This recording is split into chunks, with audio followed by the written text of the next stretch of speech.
ये दिवाली, ये festive season crypto investors के लिए बड़ा अच्छा रहा है, बिकॉज इस बार कुछ बड़ी पॉजिटिव अपडेट्स क्रिप्टो इंडस्ट्री पर हमें मिल रही हैं। वैसे क्रिप्टो मार्केट को देखें तो अभी भी डाउन है, बट इंडिया में क्रिप्टो के फ्यूचर को लेकर इस बार फिर से कुछ बड़े पॉजिटिव अपडेट्स मैं आपके लेकर आया हूं आज, जो आपको पता होने चाहिए। आज क्या अपडेट्स है मेरे पास, सबसे पहले हम ये जानेंगे, फिर उन पर आगे चल के डिटेल्स में बात करेंगे। सबसे पहले तो गवर्नमेंट की तरफ से एक मेजर अपडेट आ रहा है क्रिप्टो इंडस्ट्री पर। इनफैक्ट एक स्टेटमेंट आया है फाइनेंस मिनिस्टर निर्मला सीतारमण की तरफ से, जिसमें फाइनेंस मिनिस्टर कहती हैं कि गवर्नमेंट ये चाहती है कि ब्लॉकचेन टेक्नोलॉजी डिस्टर्ब ना हो, ब्लॉकचेन टेक्नोलॉजी जो है वो सर्वाइव करे, ताकि सभी सेक्टर्स को इसका बेनिफिट मिल सके। मतलब एक बड़ा ही पॉजिटिव स्टेटमेंट है फाइनेंस मिनिस्टर की तरफ से, एंड इसका इम्पैक्ट आगे हमें देखने को मिलेगा क्रिप्टो इंडस्ट्री पर। और भी कई बातें फाइनेंस मिनिस्टर ने यहाँ पर कही हैं, उस पर भी आपसे बात कर रहा हूँ। इसके अलावा एक अपडेट यूके से आ रहा है, जिसमें एज यू नो कि ऋषि सुनक यूके के प्राइम मिनिस्टर बन गए। बट यू माइट से कि भाई ऋषि सुनक के यूके प्राइम मिनिस्टर बनने की खबर से क्रिप्टो इंडस्ट्री का क्या लेना देना है, उसको क्यों इंक्लूड किया इस अपडेट को? वेल, लेना देना है भाई, कॉज सुनक एक फर्म क्रिप्टो बिलीवर है, सपोर्टर है, and as per expert Sunak के यूके पीएम बनने की वजह से ग्लोबल क्रिप्टो इंडस्ट्री पर एक पॉजिटिव इम्पैक्ट पड़ सकता है। Even though it will depend upon इस पॉलिसीज, बट अभी क्रिप्टो इंडस्ट्री इसको एक बड़े पॉजिटिव अपडेट की तरह देख रही है। इस पर आपसे बात करूंगा। साथ ही यूपी में, उत्तर प्रदेश में फिरोजाबाद पुलिस ब्लॉकचेन टेक्नोलॉजी का भी यूज़ कर रही है to register complaints. Firozabad police ने एक अलग से पोर्टल बना दिया, पुलिस कंप्लेन ऑन blockchain.in, जो पॉलीगॉन पर बना है टू रजिस्टर कंप्लेंट्स। एंड अब कुछ इसी तरह के पोर्टल्स वेस्ट बंगाल में एंड दिल्ली में भी हमें आगे देखने को मिल सकते हैं। इसका इम्पैक्ट क्या होगा इंडस्ट्री पर, यह भी जान रहे हैं। सबसे पहले सबसे बड़ा अपडेट लेंगे, यानी कि फाइनेंस मिनिस्टर ने क्रिप्टो को लेकर क्या स्टेटमेंट दिया है, ये जानते हैं। अभी G20 कंट्रीज के फाइनेंस मिनिस्टर और सेंट्रल बैंक गवर्नर्स की एक मीटिंग हुई थी, जिसके बारे में हमने पिछले 2-3 वीडियोस में मैंने आपसे बात की थी, बताया था कि कुछ बड़े इंपॉर्टेंट अपडेट्स जो हैं वो इस मीटिंग से निकल कर आ सकते हैं। एंड अभी हुआ भी कुछ ऐसा ही। FM ने कह दिया कि भाई वो नहीं चाहती, मतलब सरकार नहीं चाहती कि ब्लॉकचेन टेक्नोलॉजी किसी भी तरह से डिस्टर्ब हो, ये सर्वाइव करे एंड ब्लॉकचेन टेक्नोलॉजी से हर सेक्टर को बेनिफिट मिले। साथ ही FM ने कहा कि G20 ग्रुप से जुड़े सभी इंस्टीट्यूशंस क्रिप्टो को स्टडी कर रहे हैं, एंड इन सभी स्टडीज को कोलेट किया जाएगा, जमा करके फिर G20 कंट्रीज के साथ शेयर किया जाएगा, ताकि एक ग्लोबल रेगुलेटरी फ्रेमवर्क क्रिप्टो को लेकर बनाया जा सके। इसमें सबसे इंपॉर्टेंट बात यह है कि अगले साल G20 की प्रेसिडेंसी इंडिया के पास है, एंड अपनी प्रेसिडेंसी में इंडिया ये फ्रेमवर्क डेवलप कर सकता है, प्रपोज कर सकता है to regulate cryptos. And FM के स्टेटमेंट को क्रिप्टो इंडस्ट्री एक पॉजिटिव स्टेटमेंट की तरह ही देख रही है। It's a progressive statement, and government के इस बड़े स्टेटमेंट का असर क्रिप्टो इंडस्ट्री पर क्या हो सकता है, ये जान रहे हैं बिटनिंग फाउंडर काशिफ रजा से। काशिफ भाई, जरा व्यूअर्स को समझाएं कि FM के इस स्टेटमेंट का मतलब क्या है। G20 एक दुनिया के काफ़ी शक्तिशाली जो देश हैं उनका एक समूह है, उनका एक ग्रुप है। उसके जो मेंबर्स हैं, उसकी जो प्रेसिडेंसी है, जो लीड करता है, वो हर साल उसका जो प्रेसिडेंसी है वो चेंज होती रहती है। जैसे जापान था 2019 में, फिर इंडोनेशिया, और अब जैसे इंडिया उस प्रेसिडेंसी को लीड करेगा 2022 दिसंबर से। उसमें जो प्रेसिडेंसी को लीड करता है वो अपने कई एजेंडा को प्रपोज कर सकता है। उसके पास ये पावर होती है कि वो अपने एजेंडा को ड्राइव कर सकता है, मेंबर्स के सामने रख सकता है। तो इंडिया ने ये इच्छा जाहिर की है कि क्रिप्टो को लेके वो अपने क्रिप्टो उनकी टॉप प्रायोरिटी पे इंडिया के, और वो उसको लेके उस एजेंडा को ड्राइव करना चाहते हैं कि किस तरीके से एक फ्रेमवर्क बनाया जाए जिसमें जितने भी मेंबर्स हैं वो कोऑर्डिनेटेड तरीके से क्रिप्टो को रेगुलेट कर सकते हैं। ये एक बहुत इंपॉर्टेंट कदम है। इंडिया इसको लीड कर रहा है, और इंडिया के टेन्योर और इंडिया की प्रेसिडेंसी के दौरान अगर ये प्रपोजल आता है, ये एजेंडा मेंबर्स के सामने रखा जाता है, और उस फ्रेमवर्क को अगर मेंबर्स एक्सेप्ट करते हैं, तो इंडिया की एक नई पोजीशन बनेगी। और इंडिया के प्रेसिडेंसी के दौरान लीगल फ्रेमवर्क जो है या रेगुलेटरी फ्रेमवर्क मेंबर्स ने अगर एक्सेप्ट कर लिया, डेलिब्रेशंस के साथ अप्रूव हो गया, तो ये एक हिस्टोरिक चीज़ भी होगी।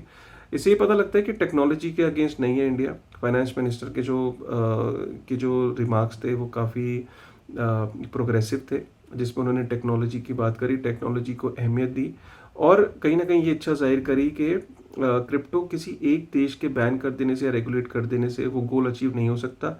इसके लिए सारे देशों को एक साथ डेलिब्रेशन करनी चाहिए, कोऑर्डिनेटेड अप्रोच अपनानी चाहिए, तभी क्रिप्टो को रेगुलेट किया जा सकता है। तो ये एक बड़ा इंपॉर्टेंट कदम है और बहुत इंपॉर्टेंट न्यूज़ है।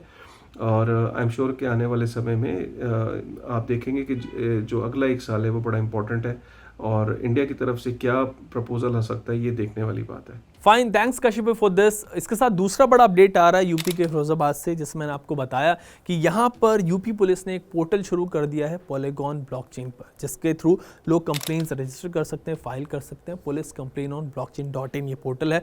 बड़ा पॉजिटिव स्टेप है, टेक्नोलॉजी के लिहाज से भी बड़ा है, ऑल्सो कंप्लेन मैकेनिज्म के लिहाज से भी बड़ा है। बिकॉज इस पर अगर एक बार कंप्लेन लॉन्च हो गई, कर दी गई, तो उसको फिर कोई टैंपर नहीं कर सकता है, कोई बदल नहीं सकता है। इवन पुलिस एडमिनिस्ट्रेशन भी उसमें कोई चेंजेस नहीं कर पाएगा। इससे करप्शन भी रुकेगा एंड लोगों का जो ट्रस्ट है वो भी बिल्ड होगा। ब्लॉकचेन टेक्नोलॉजी की जो बेनिफिट्स हैं वो भी एक आम यूजर के लोगों के सामने आएंगे। नाउ लेट्स अंडरस्टैंड कि कैसे यूपी पुलिस ने इसको इंप्लीमेंट किया एंड इससे और क्या फायदे होंगे इंडस्ट्री को, ये बता रहे हैं काशिफ रजा। देखिए, हम हमेशा से ये बात करते हैं कि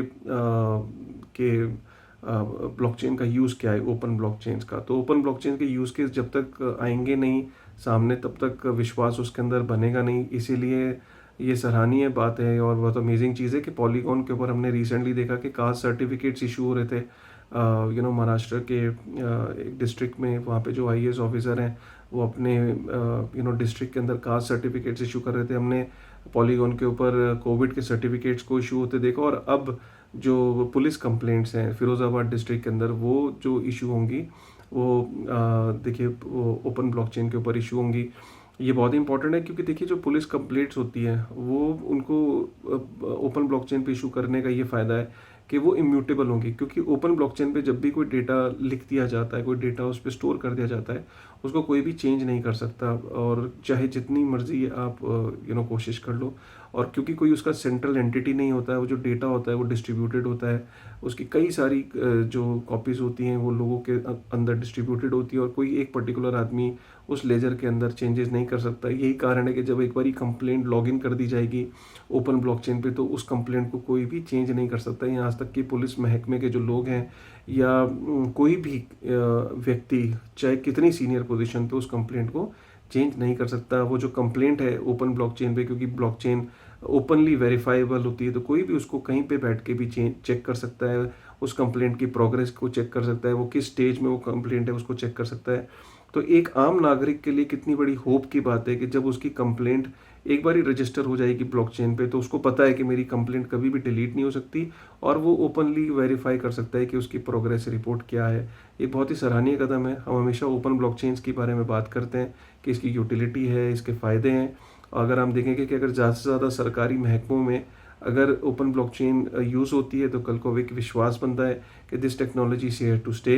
इस टेक्नोलॉजी का कोई, जो हम कहते रहते हैं कि पॉन्जी है या इसका कोई बेस नहीं है, तो वो भी जो जितने भी भ्रम को पैदा करने वाली जो हेडलाइंस हैं, वो भी कहीं ना कहीं उन पर लगाम आएगा। क्योंकि कहीं ना कहीं ओपन ब्लॉकचेन का एक बहुत बड़ा कंट्रीब्यूशन है, फ़ायदा है, जो कि सरकारें धीरे धीरे रियलाइज़ कर रही हैं। और I think going forward this is an amazing step, और सराहना करनी होगी इसमें जो वहाँ पे IPS ऑफिसर हैं और जो पॉलीगॉन है और इसके बीच में जितने भी लोग हैं जिन्होंने इस चीज़ को पॉसिबल कर पाए। बट आई एम श्योर कि हमारे सिस्टम को कई बार हम बहुत ज़्यादा क्रिटिसाइज़ करते हैं, बट सिस्टम में ही कुछ ऐसे लोग हैं, बहुत सारे ऐसा टैलेंट है, खासकर जो यंग ऑफिसर्स हैं, ब्यूरोक्रेट्स हैं, जो टेक्नोलॉजी को समझते हैं। Next is about Rishi Sunak, UK के प्राइम मिनिस्टर बन गए। आप जानते हैं ऋषि के PM बनने के साथ ही क्रिप्टो इंडस्ट्री में एक खुशी का माहौल है, सॉर्ट ऑफ दिवाली का माहौल है, बिकॉज ऋषि एक क्रिप्टो सपोर्टर हैं, क्रिप्टो बिलीवर रहे हैं। उनके कुछ ओल्ड ट्वीट्स भी वायरल हो रहे हैं, जिसमें उन्होंने कहा है कि वो यूके को ग्लोबल क्रिप्टो करेंसी हब बनाना चाहते हैं